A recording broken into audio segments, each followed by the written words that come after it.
Hi, my name is Mark the Shark and I solve conflicts for Nina. What's wrong, Nina? I'm worried about the show, Mark. I just don't know if it's good enough. Of course it's good enough. You made it. I don't know. Well, what are you worried's going to happen? Well, have you guys ever eaten 2 Chipotle burritos back to back? Why kale? Because I'm allergic to kale. Nina, that's not actually going to happen. You don't know that. Nina, what are you actually scared of? Why would people want to hear about my life? Like, why would they even care? Because your life is worth sharing.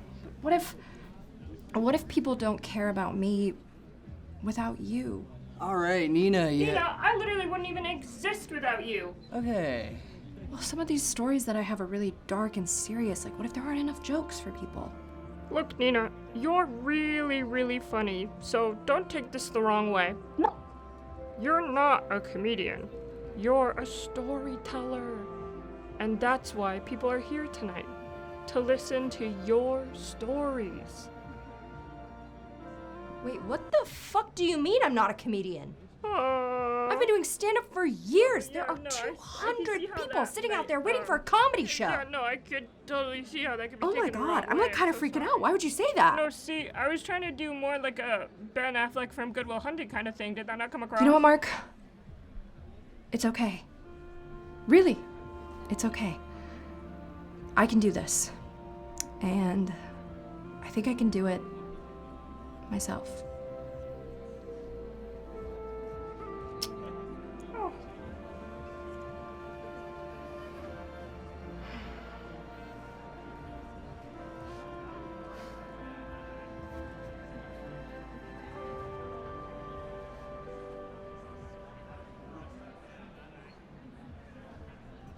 Ugh, that fucking bitch.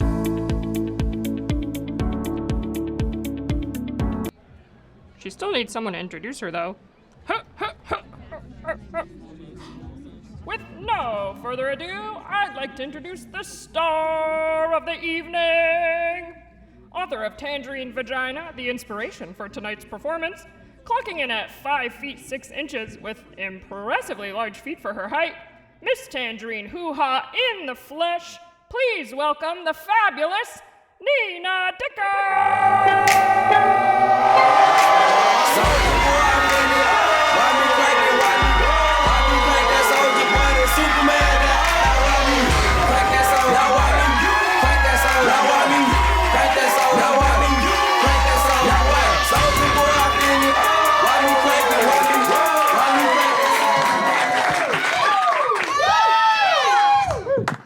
Hi. My name is Nina Dicker. That is D-I-C-K-E-R, like penis. That is my legal name. It is not a stage name. If you are mentally preparing yourself to hear jokes about my last name, you can actually just visit my YouTube channel and check out every comment left by a man. A lot of people see me post videos online talking about my body and my sexuality, so I get a lot of comments from people calling me a slut, which, fair, but I prefer to think of myself as a very competitive bisexual. I do have what some people might call an extreme fixation on sex, but not like in a cool, sexy way. You know what I mean? Like as a kid, I would get home from school and I'd spend approximately 3 to 4 hours on Pornhub. And I saw everything. Straight, gay, the entire Scooby-Doo porno movie. Which, by the way, amazing production value. It should really be behind a paywall, but unfortunately, nobody told me what incognito mode was.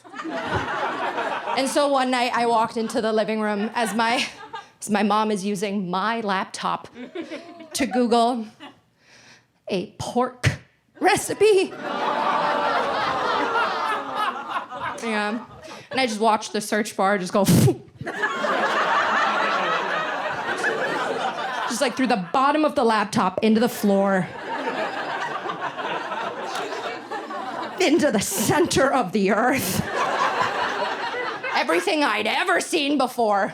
And my mom, horrified, she turned to me and she goes, Nina. And I'm just like, Mom, no. Everything turns slow motion. She grabs the laptop like an angry little goblin. And she goes, what is this? And I couldn't say anything because all my siblings were out. So my mom looks at me and she goes, bedroom, now. And so we scuttle off into my bedroom and she throws the laptop in front of me and I'm like, whoa! What is that? Never seen that before in my life. She goes, it's your fucking search history, Nina. I was like, I didn't know you could see that. Can anyone else see that? And she just starts rattling off all the sites I've ever visited before. She's like, Pornhub, xxx.hamster, Mimi whore. I was like, that one's actually pronounced meme whore. So it's a Tumblr page. That's not porn. Well, some of it's porn, but it's predominantly memes. I know it's confusing because it has the word whore in the title, but that's not porn. The rest of it is porn. And she's just like, Jesus Christ, Nina, you've just been touching yourself to this crap? And I'm like, Mom, oh my God. I'm supposed to be touching myself?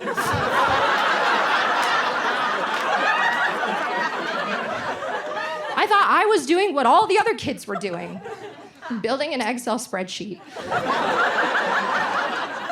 Mapping out the best sexual positions, dirty talk phrases, and pitches to moan at. Because I learned there's a huge difference between and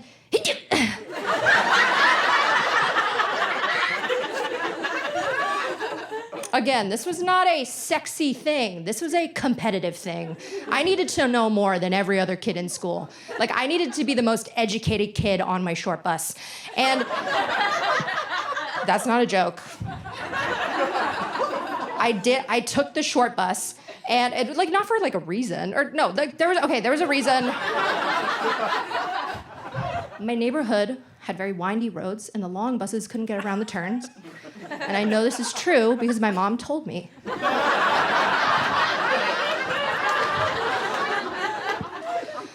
Sorry, I know this is like a lot, like right out of the gate. I have been told by many an anonymous internet person that what I do is considered fatherless behavior. And I just want to say, for me, that's not true. It's not. Like, sure, as a kid, my dad had to spend a fair amount of time traveling for business. But I do want to be clear, for half the year, he was very happy, attentive, loving to everyone around him. But yeah, unfortunately, the other half of the year, he did have to live at home with us. And whenever he was home, I felt really guilty because whenever he was home, he was always stressed. And the thing that seemed to stress him out the most was money. But my dad, he was a very solution-oriented man, so he came up with all of these like money-saving hacks, right? I'll give you an example. This one's like pretty common sense, but when you walk out of a room, just turn off the lights, right? Or even if you're still in the room, just turn off the lights. You don't need lights. They cost money. They're expensive. Money-saving hack. Another one. My dad also correctly understood that money is time. And so what he would do is he would not spend time with me.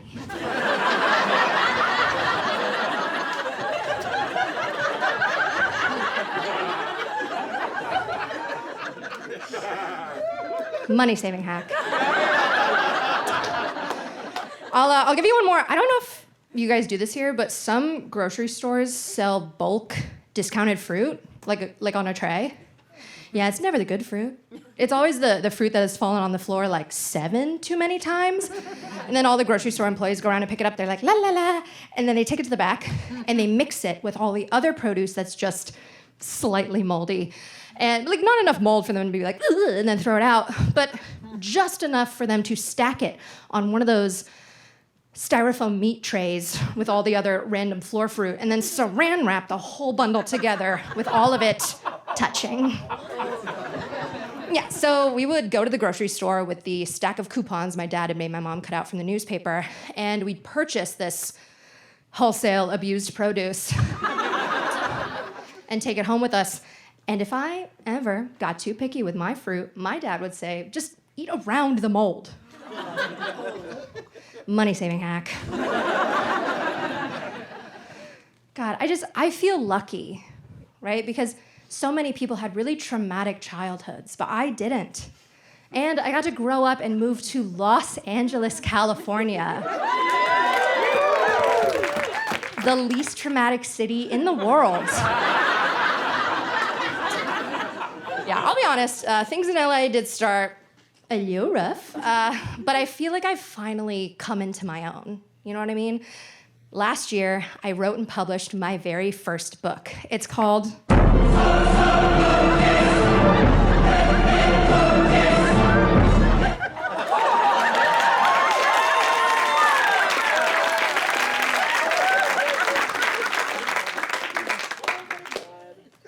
Since publishing Tangerine Vagina, I've actually pulled in 6 figures. Yeah, you can clap for that. Yeah, 2 of those figures are behind the decimal point. Yeah. But tonight, I'm gonna tell you the story that catapulted my book to number 69 on Amazon's Humorous Erotica bestseller list. Thank you, and that's not a joke, that's true. Rewind. I am 14. I am a freshman in high school. I'd recently noticed that whenever I went home, I'd get really stressed. And if I didn't go home, I wouldn't get stressed. And so I figured I did that thing that we all did to avoid going home. You guys can say it with me. Banging the emo kid in the class above me. Which I was going to do anyways. But now it just felt like the responsible thing.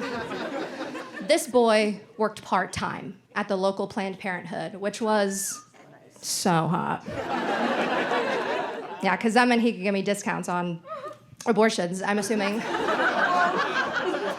He also lived very close, which was very convenient, so I just hopped on my bike and rode over to Emo Boy's place. And when I walked into his house, I noticed it was empty because his parents neglected him, which was also so hot. Because that meant he wanted my attention that much more, right? So as we are giving each other mouth to mouth, out of his back pocket, he whips out a packet of tangerine-scented lubricant that he'd lifted from the local Planned Parenthood. And at this point, I'm confused because I'm 14 years old. Like, I'm aroused by a slight gust of wind and a poorly drawn cartoon character. Like, I am lube. But I am also a people pleaser. So I decided not to let him in on the fact that I was indeed a homemade indoor water slide. And so with great confidence, this literal child proceeds to squeeze the entire packet of lube into his hand. I'm not talking like a soy sauce size packet. I'm talking white sauce from Halal Guys size packet. Yeah, fun for the whole family. And so at this point, he has an overflowing fistful of lube. So he takes half of it, scoops it in my hand. So now he and I both have fistfuls of lube. So he takes his fistful of lube and he starts lathering it all over his naked member. And then he and I take both sides of the condom and we stretch it over the lubed up peen. And then he proceeds to put more lube on the outside.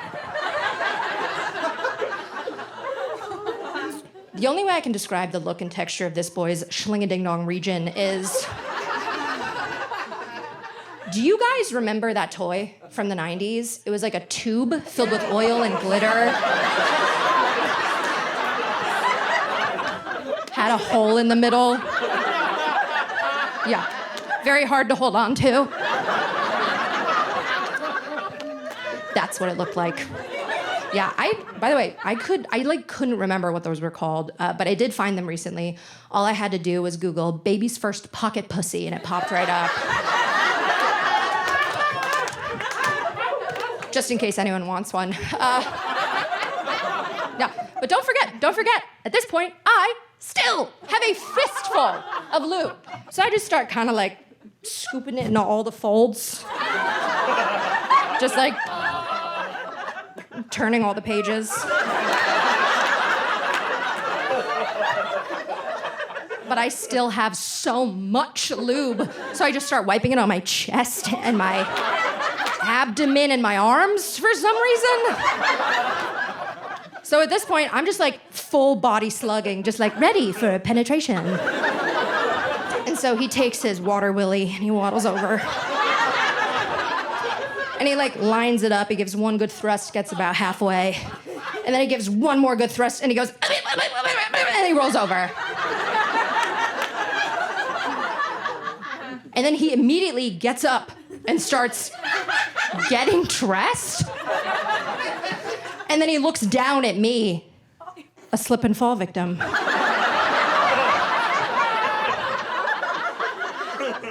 And he goes, I'm gonna go for a jog. So, you can't stay here. And at this point, I'm confused again. Because at this point in my life, I understood that in order to make someone happy, you had to put their needs over yours. And you had to do it better than anyone else. You had to outshine everyone, but not them. You had to please them. And I'd pleased this guy. I was actually sure I'd given this kid the best sexual thrill of his life.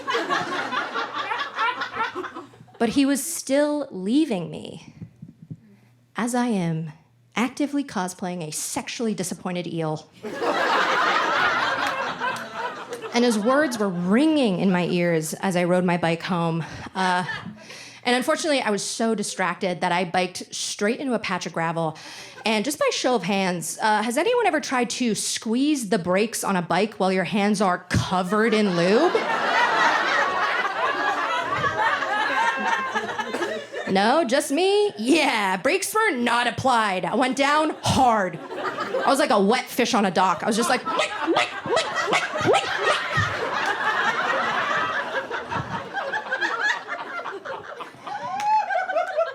When I finally slid to a stop, I looked down and I saw my knee was just white, and then suddenly blood came rushing from all sides. It was so bad. There was blood in my shoe. Yeah, like my knee was wetter than I was. I managed to limp home, and I made it into my bathroom, and as I'm picking out rocks from my meniscus, I hear my dad get home. And then I hear him walk in, and I hear him stop, and then suddenly footsteps running down the hall, and then my dad busts in the bathroom. He sees me, sees my knee, face goes white, and he goes, Nina, oh my God, are you stupid? You just got blood all over the floor. And in my head, I was like, thank God he didn't notice the lube. But what I said was, oh, yeah, no, that's totally on me. I think I can see bone. Do you think maybe I should see a doctor? And my dad goes, oh, shoot, okay, do you have doctor money?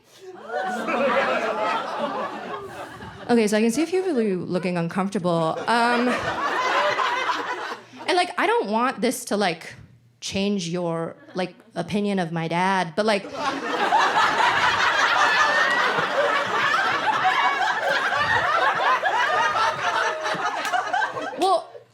because in his defense, I in fact did not have doctor money.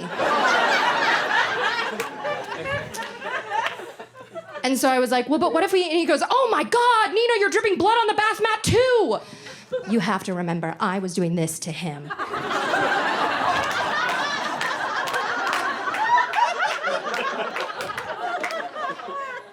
And so I was like, you know what? I'm just gonna shower it off. It's fine.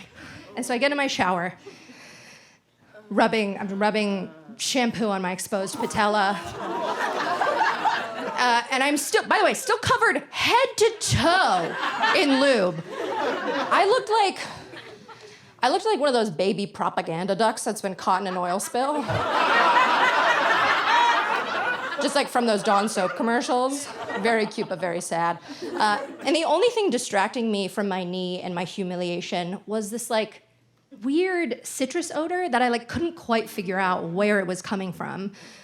But as I bent over to pick up more soap, I realized the tangerine scent from the tangerine lubricant had absorbed itself into the soul of my uterus. My vagina smelled like, you know those air fresheners that you walk by? Just like every time I open my legs, just like, citrus. It was so bad that the next day, 24 hours later, I'm sitting in English class like a normal bisexual. And my teacher, he walks by, stops next to my desk, and he goes, oh, who brought a clementine to class?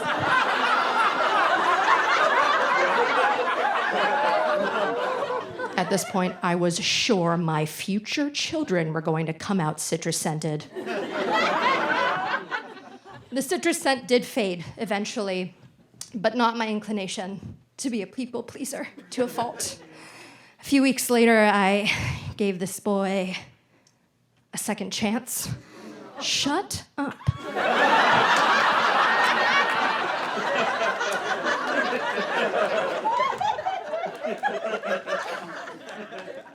I gave him a second chance, and during missionary, he burped in my face.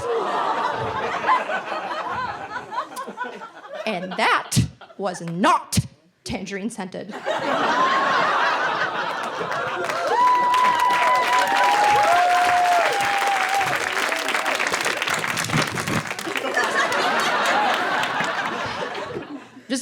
By the way, just to put this all into perspective, when all of this was happening, I was 14 years old, right? Like, I had just finished middle school. I still believed in Santa. Claus. I was on the back of my short bus arguing with Garrett Bush. That is his government name, by the way. Telling him that he was an idiot because he thought Santa wasn't real. Yeah, and he told me that I was stupid and that it was my parents getting me gifts. Yeah, and I was like, first off, my dad would never buy us something and not take credit for it. Don't be ridiculous. Secondly, Santa probably just doesn't like you. Yeah, of course it's your parents getting you gifts. Santa doesn't get gifts for kids on the naughty list. These are the rules. And so later, when I was at home, I was relaying this conversation to my mom, and I was like, this idiot doesn't believe in Santa. Yeah, and looking back, I could tell she was torn, because I was her first kid, right? So this was gonna be her first time ruining the vibe. But my mom, she was also a lawyer, so she had this habit of talking to me like I was a fellow intellectual. Yeah, so she started trying to explain, and she's like, so, Santa and the meaning behind Christmas, it's really the meaning that matters, you know what I'm saying? And I was like, no.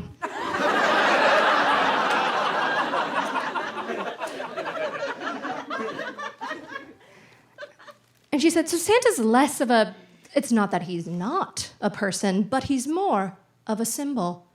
And I was like, a symbol that brings presents at Christmas. And my mom was like, close. And she said, do you really believe that Santa visits every single person in the world in one night? And I was like, yeah, because you told me that. And so my mom keeps talking in these very vague, symbolic, thematic ideas. And I'm starting to get a little worried because I was like, is this bitch trying to tell me that Santa's not real? Yeah, and so I started to get like, you know in the movies when like the wife pulls up to the scene of a car accident and she's just like, where's my husband? Where's my husband? I was like, is Santa real? Is he even real? And my mom's like, well, it's not that he's not real. And I was like, say the words! Say them to my face! She was like, okay, he's not real. And I was just like, oh! You lied to me! I stood up for you! And Santa! I was so upset, I was just like, oh! I ran off to my room, so upset. And then I leaned out from behind the hallway. Glaring at my mom. And I was like, the tooth fairy? And my mom was like, yeah. And I was like, oh! And ran off to my room. Came back a few minutes later. Tears streaming down my face. And I was like, the Easter Bunny? And my mom was like, yeah. It just hurt so bad, right? Because I knew that I was smarter than everyone else. Like, there were so many things that I was just sure of that were now being challenged. Like dads, for example. Like, I had never seen my dad show affection to my mom or anyone, but especially my mom. And so I just knew that's how dads were. Like, their default existence is just, meh, right? Or like cheating, for instance. Like, I knew about cheating, but I thought that, like, kids cheated on each other. Adults don't cheat on each other. Because every time somebody would talk about cheating, they say cheating is dumb and stupid, and people who do it are dumb and stupid. I was like, oh, like kids. So when kids date, they cheat on each other, but once you hit like 21, you're no longer dumb and stupid, so you cannot make any bad decisions. That would be ridiculous. When my dad would go on his business trips, he'd only call very early in the morning or very late in the evening due to the time difference. And due to our phone plan, he would only call once. And if we missed it, we were out of luck until the next day. And so one day, my dad called and I raced to pick up the phone. And I managed to grab it and I picked it up and I said, "Hey, Dad." And my dad goes, "Who's this?" And I was like, "Dad, it's me, Nina." And he goes, "Nina, hey, how you doing?" And I was like, "Dad, you never asked me that." "I'm good." And he goes, how's school?" And so I start telling him about school, and then I hear someone giggle in the background. And I don't really know how to describe it, but it was a hot person giggle.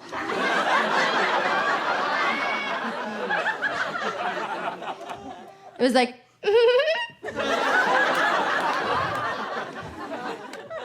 and then I hear my dad go, "Shh." And then I go, "Who's that?" My dad goes, "Who's who?" And I was like, "The person giggling." And my dad goes, "It's just the TV." But before I could say anything, my mom walks into the living room. She goes, "Hey, sweetie, how you doing? Who you talking to?" And I was like, "It's Dad, and he's being really funny." My mom goes, Dad, funny how? Hey, can you hand me the phone, sweetie? And so she takes the phone, walks into her room, shuts the door, and locks it. Yeah, and I waited very patiently, directly outside of her door, ear pressed against the wood. And I couldn't really hear any words being said, but all I could hear was like a lot of aggressive whispering. And then eventually, my mom opens the door, and she looks kind of tired and sad, and she goes, hey guys, Dad can't talk right now. He's really worn out. And I was like, yeah, Dad was so tired he was talking to the TV. And my mom kneels down. She takes my hand and she goes, Neen,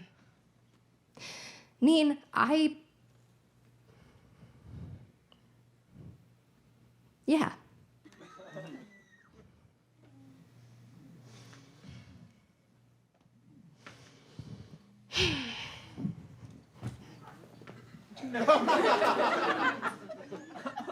When I was 16 years old, my sophomore year of high school, I fell in love. And my parents got a divorce. But I was in love. Her name was Piper. We actually met doing community theater. And by the way, if you don't know what community theater is,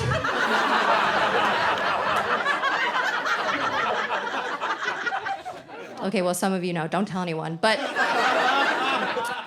if you don't know what community theater is, it's basically like conversion therapy,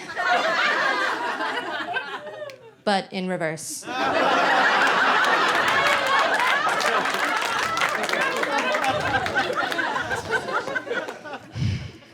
Sorry. The divorce. So my parents sat me and my siblings down, and they said, hey guys, we have something to tell you. And my youngest sister said, we're going to Disney World.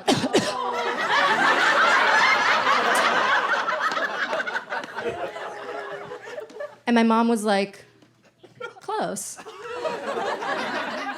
Your dad and I are getting a divorce.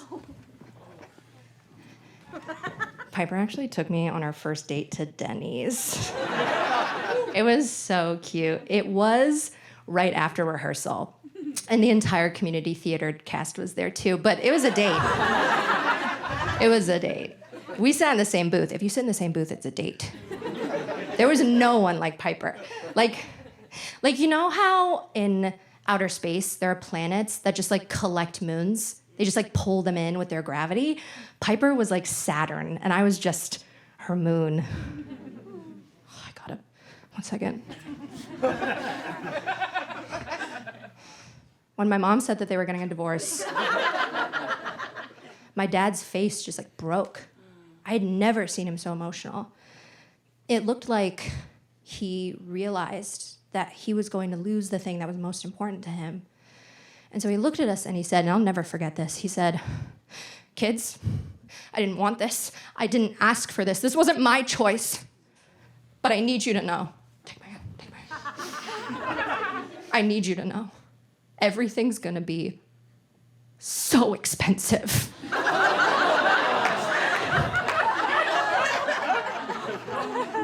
I don't even remember how Piper and I fell in love. We just were, you know? Like, even though I was riding the high of this feeling for the first time, I hadn't used the word love to describe it yet. And you know why that is? I think it's because we, as queer people, we do this thing, we have this thought process before we realize we're queer, where we're like, oh yeah, I just really enjoy hanging out with this person. Like, yeah, they're my best friend. And like, yeah, if they asked, I would sign a contract to spend the rest of my life with them and sleep in the same bed and potentially raise offspring together. And that's just what good buddies do, you know? So there I was, doodling in my notebook, my good buddies, first name with my last name. Just like Piper Dicker.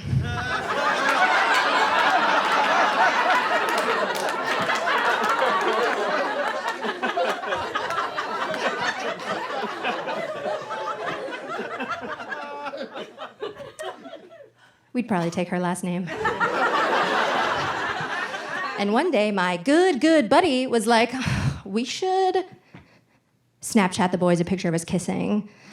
And I was like, Piper, that's a fantastic idea. And so we did. We kissed. And immediately I was like, oh, I'm gay.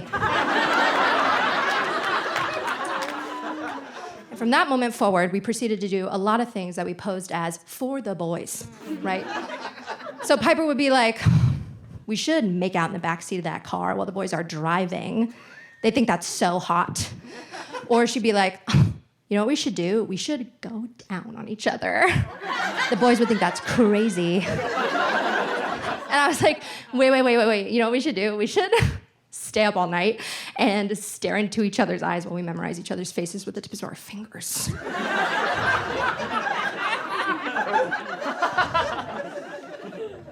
The boys would love that.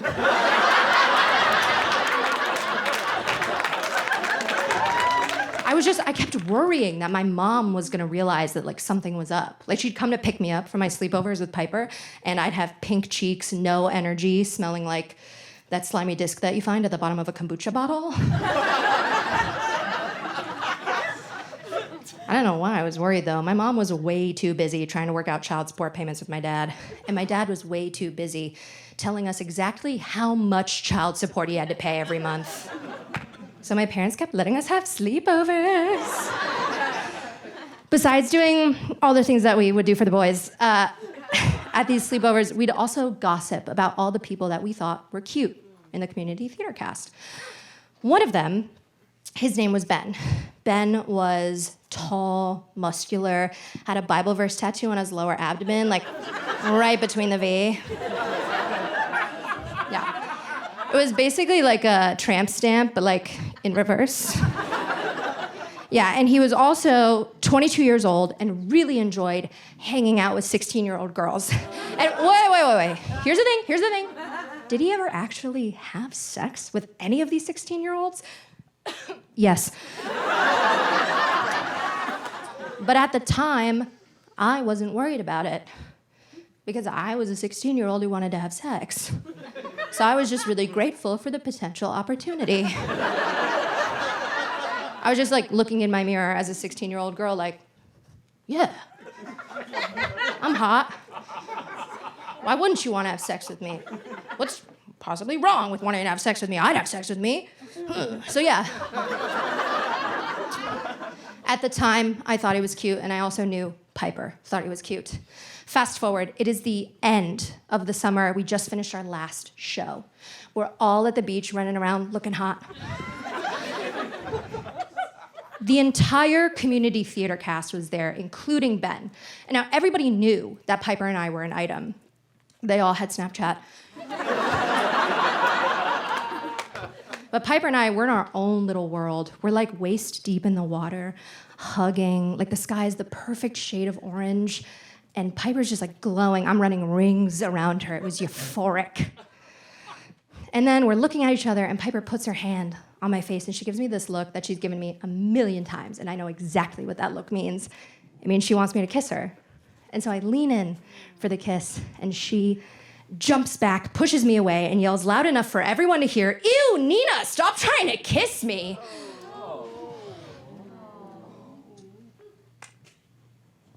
And I'm mortified because she made me,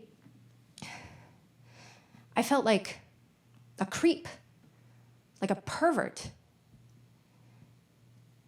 She made me feel like a predator. But she jumps away from me and runs over to Ben, the actual statutory rapist. And like everyone's looking at me, including that kid fucker. And he's looking at me with this pride, and he goes, "Yeah, Nina, stop." Bible verse tattoo rippling on his perfect abs. And everyone is watching me get shamed and humiliated by the love of my life and cucked by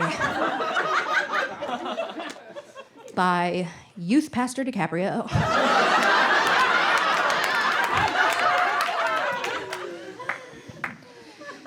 Later, after everything had died down, I went up to Piper very tentatively, and I asked if she still wanted to have a sleepover.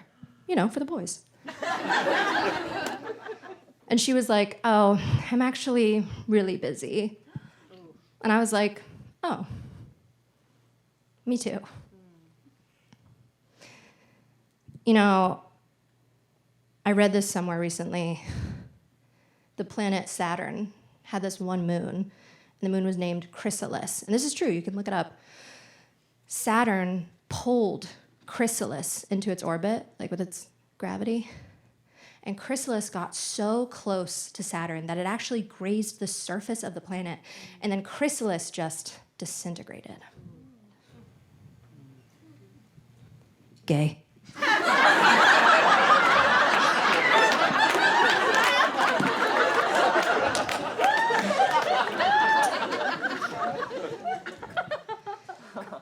I got home that night and I almost ran into my dad as he was walking out of the door carrying a box of his things. My dad had, without telling anyone, packed up all of his belongings and was in the process of moving out. He was moving into a new place where he'd convinced the little old lady who owned it to, and I am not making this up, to let him live there rent-free for an indefinite period of time. Yeah, money-saving hack.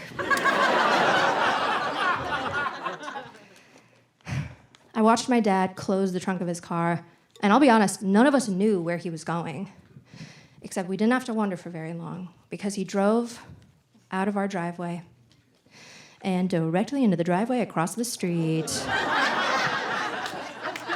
And if you're like, hey,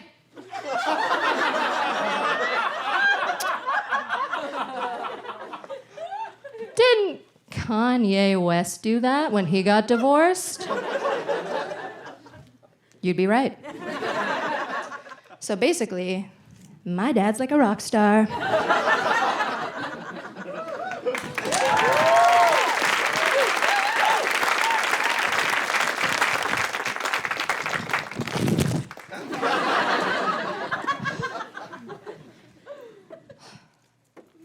Someone told me this recently, and I'd never heard this before, but apparently there's a stereotype that female comics, all we talk about is our vaginas. I have no idea why someone would say that. No! Mitch! Mitch, wrong cue! Cut it!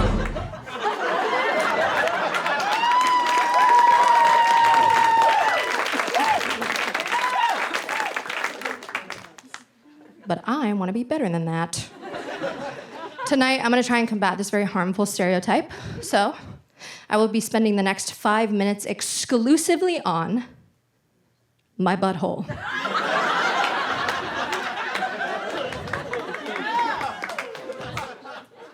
I am extremely competitive. I have to be the best at everything first. About a year after things ended with Piper, I was 17, I was a junior in high school. I had learned my lesson with women and emotional vulnerability based on a completely valid sample size of 1. There was no doubt in my mind that that was sufficient. So I got myself a brand new, shiny friend with benefits. He wasn't afraid to kiss me in public.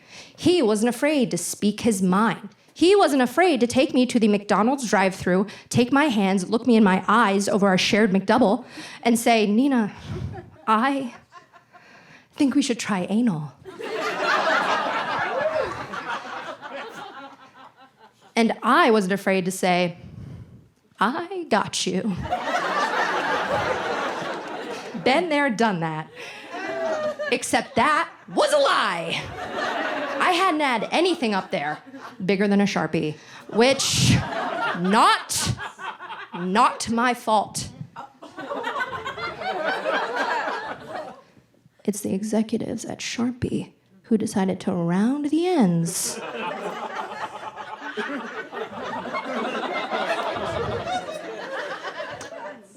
and then sell them in different girths.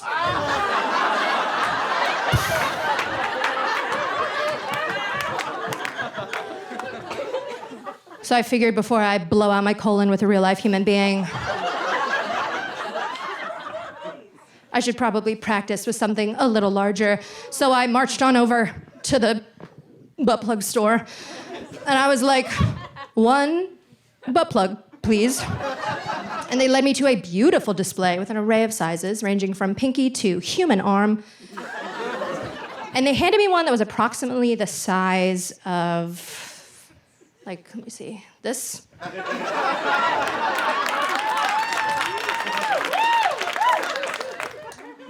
Give or take. And I noticed there was a gem on the back, and I was like, that is gonna look so cute in my butt.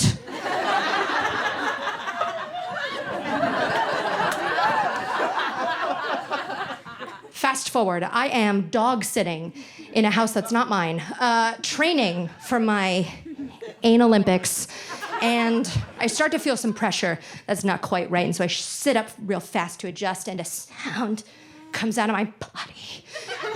It sounded like it was...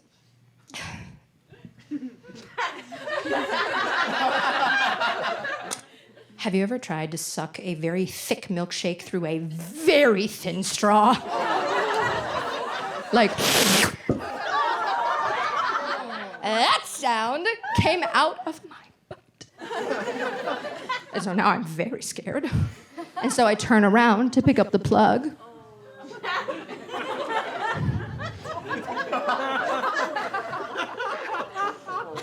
And it's not there.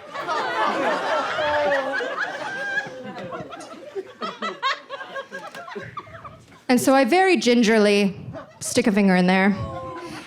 And it is in me. And it is sideways.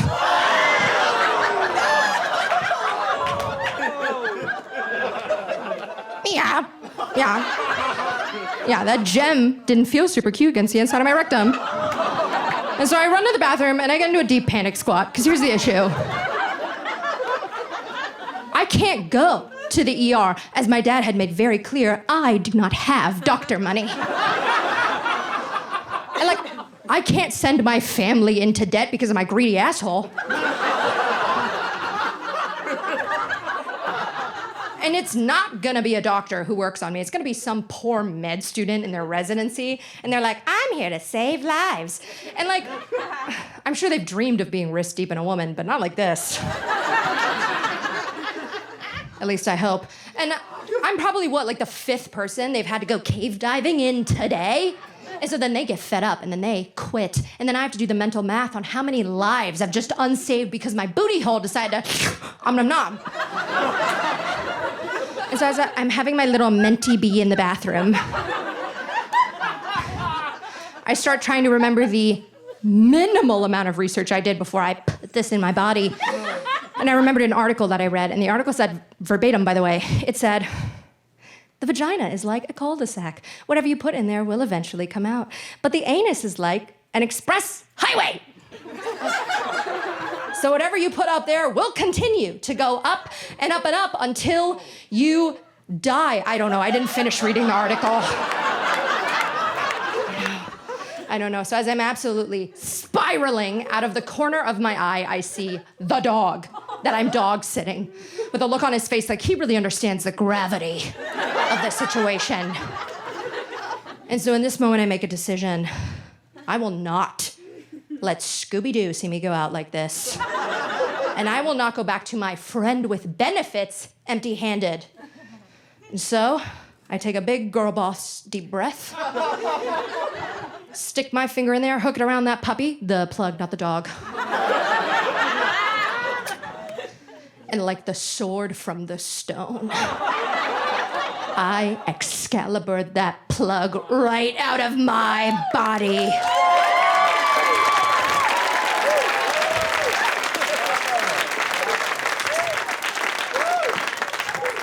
And I just want you to know that plug came out squeaky clean.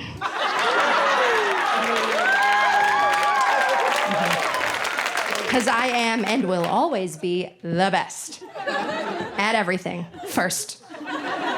It's for you. Welcome.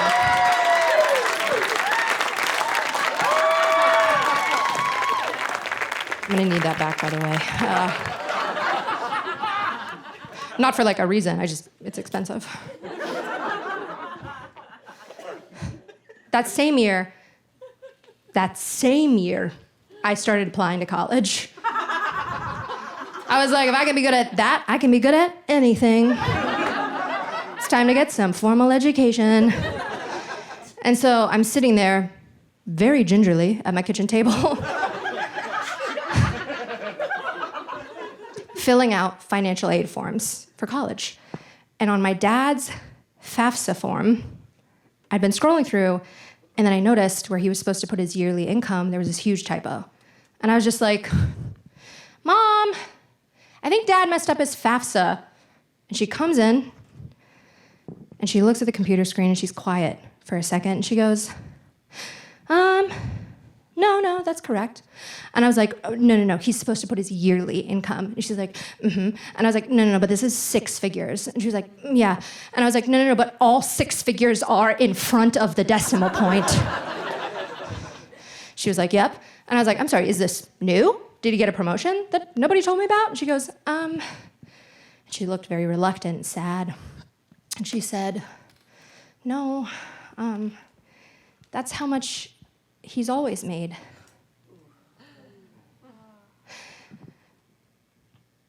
And I was like, so were we ever actually poor? Like, are we even low income? My mom's like, well, we are now. And I was like, so my whole childhood, we've just been cosplaying as poor people? I was so upset. I was just like, ugh! And I ran off to my room.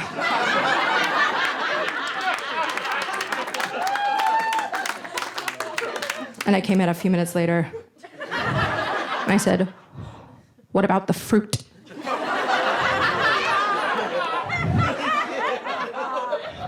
My mom's like, what? And I was like, what about the floor fruit? The moldy floor fruit from the grocery store? And my mom goes, yeah. And I was just like, ugh! And I ran off to my room. So upset. A few minutes later, I came back down the hall. And I was like, $250. And my mom goes, what? And I said, Dad complained to us every single day that after the divorce, he pays $250 a month in child support. That's $250 total for all 4 of us. So $62.50 a month. So you're telling me that for $2.08 a day, anyone could support me as much as my dad complained that he had to. Why is he like this? Like, we're his kids. Like, we're not just court orders. I am his daughter. I'm his daughter. Like, why did you marry him? Why did you choose him? Why didn't you have a better situation for us? And I was so upset, I didn't even let her finish. I ran back to my room, I shut the door, and I cried. And I cried because Santa wasn't real. Santa wasn't bringing presents at Christmas time. And technically, neither were my parents. This whole time, it had just been my mom.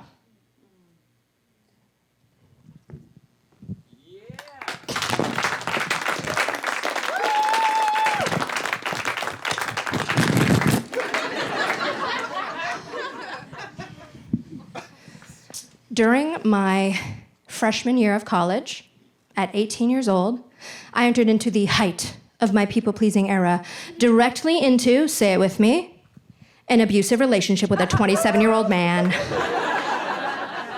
We all know how the song goes. He was a stagehand. I was a barely legal theater kid performing Footloose.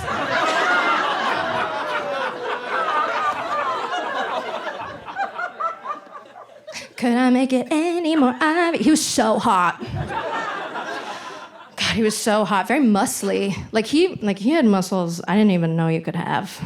Yeah, like he had biceps in the front and the back. Yeah. Like, you know the type could kill you with his bare hands, and you're so into that at first.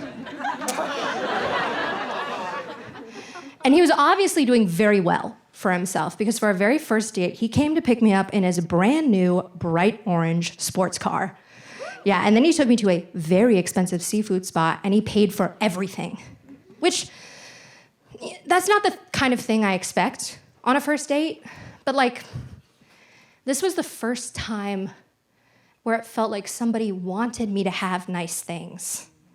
Like, he made me feel hot, but he also made me feel like he took us seriously.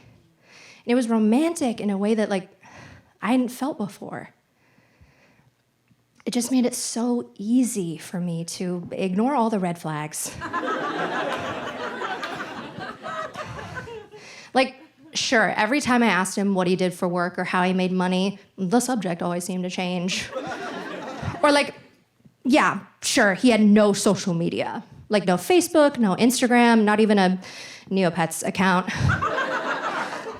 But like, you could just chalk that up to him being almost a decade older than me. And like, okay, he was living with a 60-year-old man who paid for his rent and paid for his brand new orange sports car and paid for vacations to Cancun for just the two of them.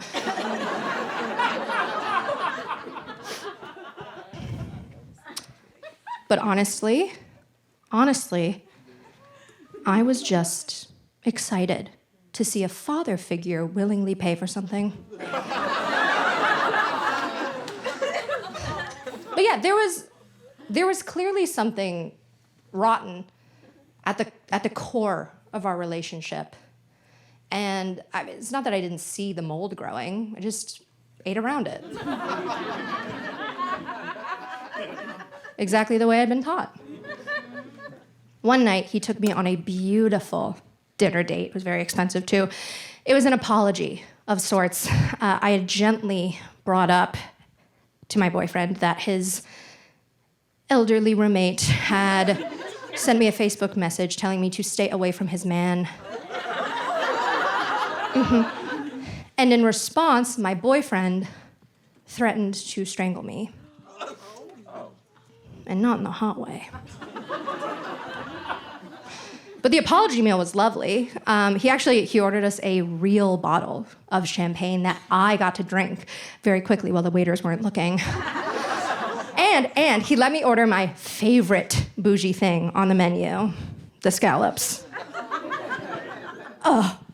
So we got back to my dorm room, and my roommate was walking out on her towel. She had said she was running late, and she was only gonna take a quick body shower, and then she'd be gone the rest of the night. Ladies, we know the running late body shower, 8 minutes, tops, no hair involved. As soon as the door shuts, my boyfriend starts getting handsy. And at this point, I'm a little gassy from all the champagne I'd been guzzling. And I told him, listen, if we just wait a little bit longer, my roommate will be gone all night, and we can take it nice and slow and romantic. And he didn't want that. And so he keeps kissing and hugging and poking and prodding and begging and begging. And finally, I got fed up and I was annoyed. I was like, no, stop. And he responded very calmly and slapped me across the face. And that slap was so hard, it actually spun me around 180 degrees. And then he put one hand on my waist, one hand on my shoulder, folded me in half, pressed my back up against the door, and then he raped me.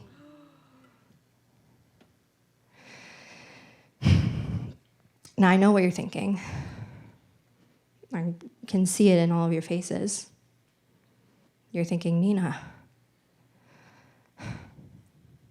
you did order the scallops.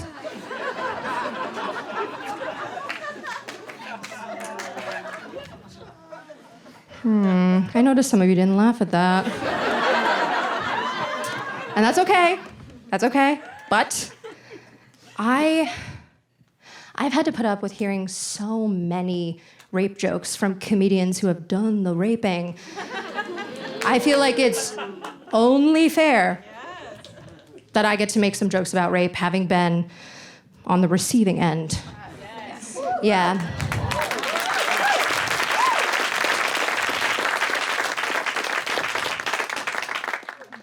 Yeah, I noticed some of you still look wildly uncomfortable. Yeah, I'm sorry. I know this is really dark, but I promise you, it gets so much darker. Buckle the fuck up.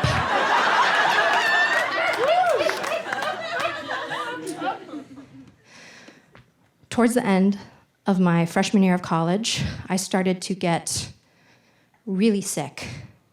And they don't weigh much coming straight from the pharmacy, but after you pee on it, a positive pregnancy test is unbelievably heavy. And the timing was really inconvenient. Not that there's ever a particularly convenient time to get pregnant as a 19-year-old, but it was especially inconvenient because it was the last day of finals my freshman year of college. And so most people were already finished with classes and were busy moving out.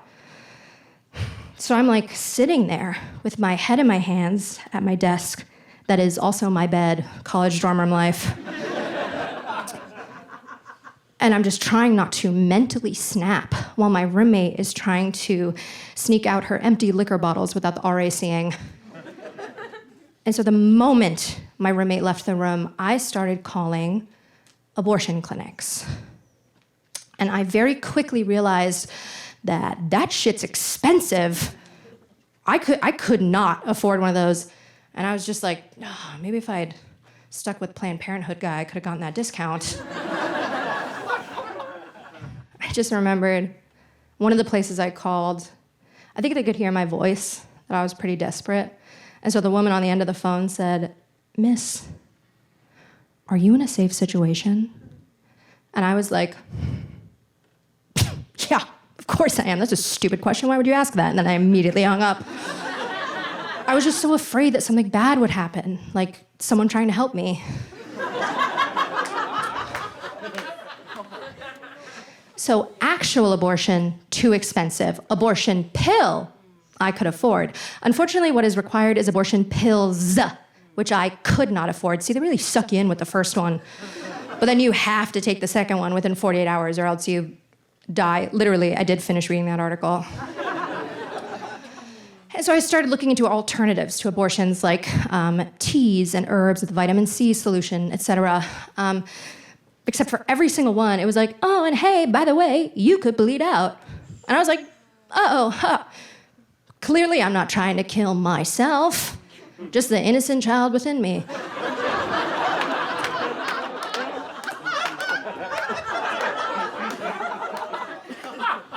By the way, when I say innocent child within me, I don't mean like New Agey astrology, inner child. That child was already dead. I'm talking about the literal fetus in my uterus.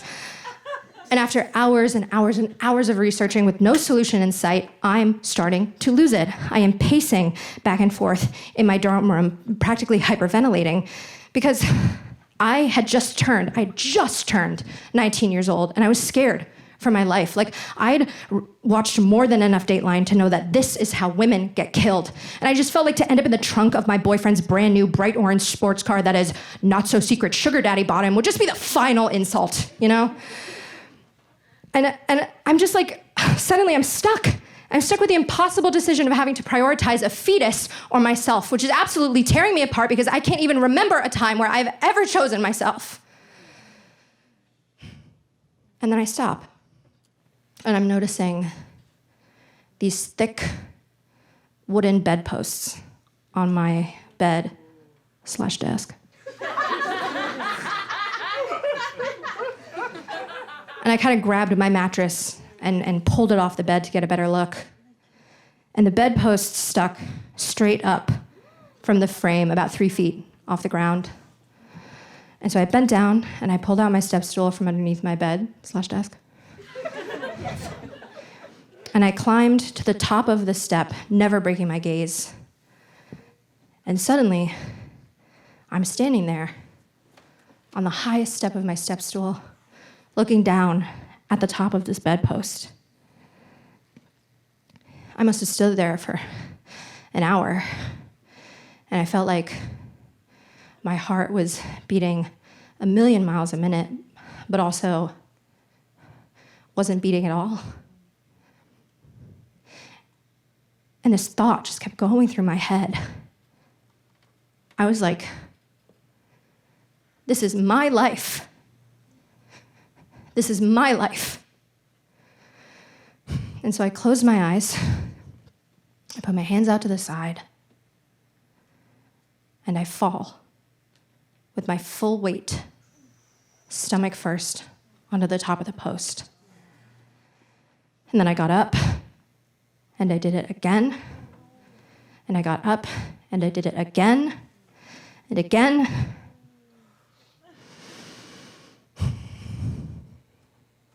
In the immortal words of the great American poet, Soulja Boy tell him,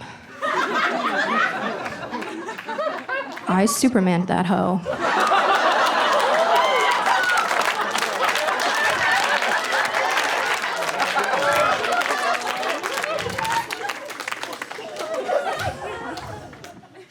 Finally, after way too many times, I physically couldn't do it anymore.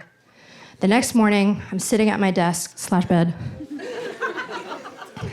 out of tears, stomach in knots, replaying all the choices I could have made differently, when I suddenly start to feel wet. And so I stretch open the front of my pants, and I'm bleeding. And so I throw on a thick nighttime pad, and I keep sitting upright at my desk/bed, hoping that gravity would somehow help me out. It was the most excruciating pain I'd ever felt, intestine twisting, back breaking cramps. And I know most of the women in my audience at least have a slight understanding of what that could feel like, but to put it in terms that men might understand, have you guys ever eaten 2 Chipotle burritos back to back?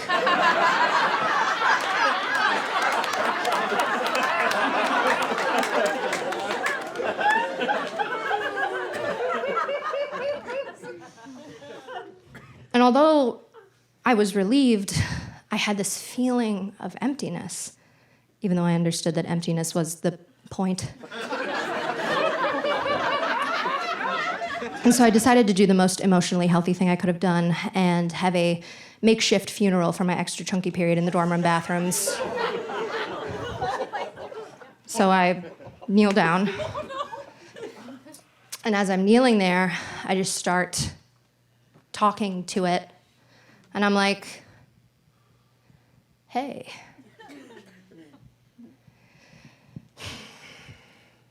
I'm sorry. I'm sorry I didn't have a better situation for you. I'm sorry we'll never get to meet and tell stories together. And I'm so sorry that eventually some drunk college kid is gonna come throw up on where I just flushed you down. And as I'm looking at this flipped up toilet seat acting like some kind of surrogate headstone, all I can think is, here lies. And then I'm like, oh, shoot. This skunk doesn't have a name. And so I start trying to come up with names, but like nothing sounds right, nothing's sticking, except the uterine lining in my fingers.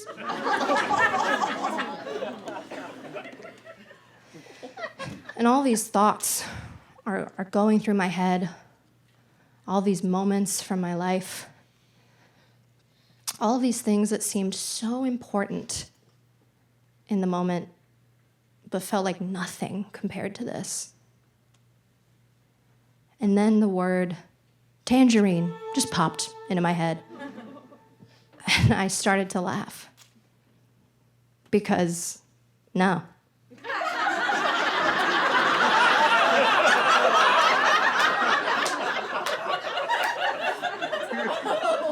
I'm sorry, there's no fucking way I'm naming my miscarriage Tangerine after my Tangerine Vagina debacle. Tangerine isn't even a proper name. And so I said one final goodbye to Clementine. And then I left.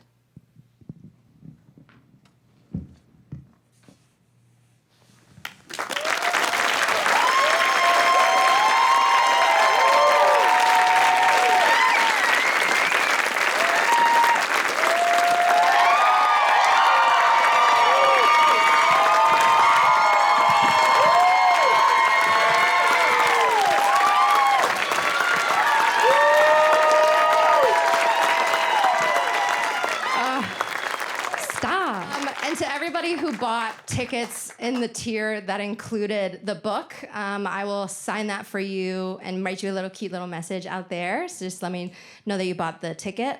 Unfortunately, nobody bought the $1 million ticket titled Head. It was Head, You Give Me It. I was gonna call it my Meet and Eat. But it's fine. I sent it to Pete Davidson and everything. But thank you guys so much. Get home safe. I love you. You're so gay. Bye.